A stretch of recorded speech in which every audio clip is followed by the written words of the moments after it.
कहा, भगवान मैं ऐसा समझता हूं कि आप लोग मधुसूदन भगवान की पार्षद ही हैं, क्योंकि भगवान के पार्षद संसारी प्राणियों को पवित्र करने के लिए विचरण किया करते हैं। जीवों के लिए मनुष्य शरीर का प्राप्त होना दुर्लभ है। यदि यह प्राप्त भी हो जाता है तो प्रतिक्षण मृत्यु का भय सिर पर सवार रहता है, क्योंकि यह क्षण भंगुर है। क्षण भंगुर जीवन की कलिका, कल प्रात को जाने खिली ना खिली। मलिया गिर की स्वर शीतल मंद, सुगंध समीर चली ना चली। कली काली कुठार लिए फिरता, तन नम्र पे चोट झिली ना झिली। रसना भजले हरि नाम हरि, फिर अंत समय तू हिली ना हिली। फिर अंत समय तू हिली ना हिली। महाराज, ये जीवन क्षण भंगुर है। काल 24 घंटे इसके ऊपर फिरता है। इसीलिए अनिश्चित मनुष्य जीवन में भगवान के प्यारे और उनका प्यार करने वाले भक्तजनों का, संतों का दर्शन तो और भी दुर्लभ है। इसलिए त्रिलोक पावन महात्माओं, हम आप लोगों से यह प्रश्न करते हैं कि परम कल्याण का स्वरूप क्या है और उसका साधन क्या है। इस संसार में आदि क्षण का सत्संग भी मनुष्यों के लिए परम निधि है। योगेश्वरों, यदि हम सुनने के अधिकारी हों तो आप कृपा करके भागवत धर्मों का उपदेश कीजिए, क्योंकि उनसे जन्मादि विकार से रहित एक रस भगवान श्री कृष्ण प्रसन्न होते हैं और उन धर्मों का पालन करने वाले शरणागत भक्तों को अपने आप तक का दान कर डालते हैं। देवऋषि नारद जी ने कहा, वसुदेव जी, जब राजा निमि ने उन भगवत प्रेमी संतों से यह प्रश्न किया, तब उन लोगों ने बड़े प्रेम से उनका और उनके प्रश्न का सम्मान किया और सदस्य तथा ऋतित्वजों के साथ बैठे हुए राजा निमि से बोले। पहले उन 9 योगेश्वरों में से कवि जी ने कहा, हे राजन, भक्तजनों के हृदय से कभी दूर न होने वाले अच्युत भगवान के चरणों की नित्य निरंतर उपासना ही इस संसार में परम कल्याण, आत्यंतिक क्षेम है और सर्वथा भव शून्य है, ऐसा मेरा निश्चय मत है। देह के आदि तुच्छ एवं असत पदार्थों में अहंता एवं ममता हो जाने के कारण जिन लोगों की चित्तवृत्ति उद्विग्न हो रही है, उनका भय भी इस उपासना का अनुष्ठान करने पर पूर्णतः निवृत्त हो जाता है। भगवान ने भोले भाले अज्ञानी पुरुषों को भी सुगमता से साक्षात अपनी प्राप्ति के लिए जो स्वयं श्री मुख से बतलाए हैं, उन्हें ही भागवत धर्म समझो। हे राजन, इन भागवत धर्मों का अवलंबन करके मनुष्य कभी विघ्नों से पीड़ित नहीं होता और नेत्र बंद करके दौड़ने पर भी, अर्थात विधि विधान में त्रुटि हो जाने पर भी न तो मार्ग से स्वखलित होता है और न तो पतित फल से वंचित ही होता है। भागवत धर्म का पालन करने वाले के लिए यह नियम नहीं कि वह एक विशेष प्रकार का कर्म ही करे। वह शरीर से, वाणी से, मन से, इंद्रियों से, बुद्धि से, अहंकार से अनेक जन्मों अथवा एक जन्म की आदतों से स्वभाव बस जो करे वह सब परम पुरुष भगवान नारायण के लिए ही है। इस भाव से उन्हें समर्पण कर दे। यही सरल से सरल सीधा सा भागवत धर्म है। ईश्वर से विमुख पुरुष को उनकी माया से अपने स्वरूप की विस्मृति हो जाती है और इस विस्मृति से ही मैं देवता हूँ, मैं मनुष्य हूँ, इस प्रकार का भ्रम विसर्य हो जाता है। इस देह आदि अन्य वस्तुओं में अभिनिवेश तन्मयता होने के कारण ही बुढ़ापा, मृत्यु, रोग आदि अनेकों भय होते हैं। इसलिए अपने गुरु को ही आराध्य देव, परम प्रियतम मानकर अनन्य भक्ति के द्वारा उस ईश्वर का भजन करना चाहिए।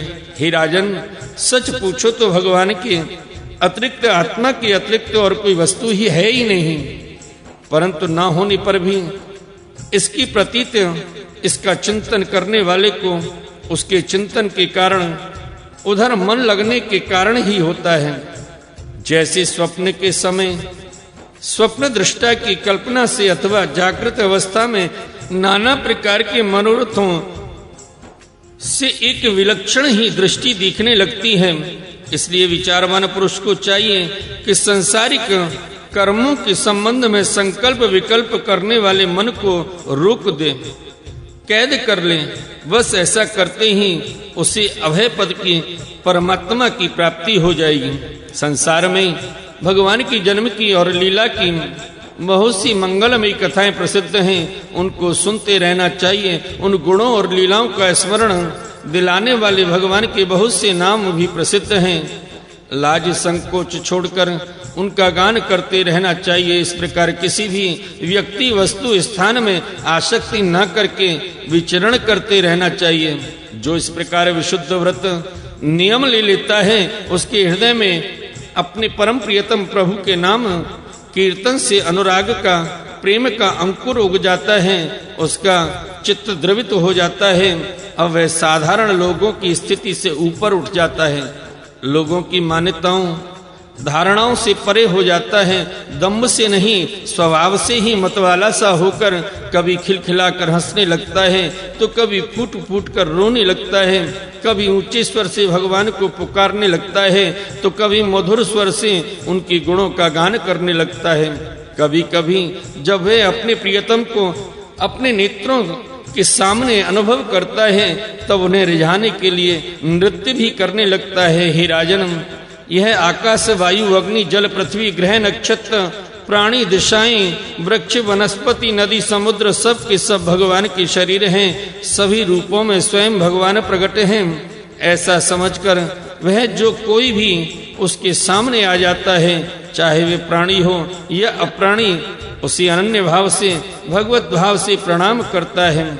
जैसे भोजन करने वाले को प्रत्येक ग्रास के साथ ही तुष्टि तृप्ति अथवा सुख पुष्टि जीवन शक्ति का संचार और क्षुधा निवृत्ति ये तीनों एक साथ होते जाते हैं, वैसे ही जो मनुष्य भगवान की शरण लेकर उनका भजन करने लगता है, उसी भजन के प्रत्येक क्षण में भगवान के प्रति प्रेम, अपने प्रेमास्पद प्रभु के स्वरूप का अनुभव और उनकी अतिरिक्त अन्य वस्तुओं में वैराग्य, इन तीनों की एक साथ ही प्राप्ति होती जाती है। हे राजन, इस प्रकार जो प्रतिक्षण एक एक वृत्ति के द्वारा भगवान के चरण कमलों का ही भजन करता है, उसी भगवान के प्रति प्रेममयी भक्ति, संसार के प्रति वैराग्य और अपने प्रियतम भगवान के स्वरूप की स्फूर्ति, ये सब अवश्य ही प्राप्त होते हैं।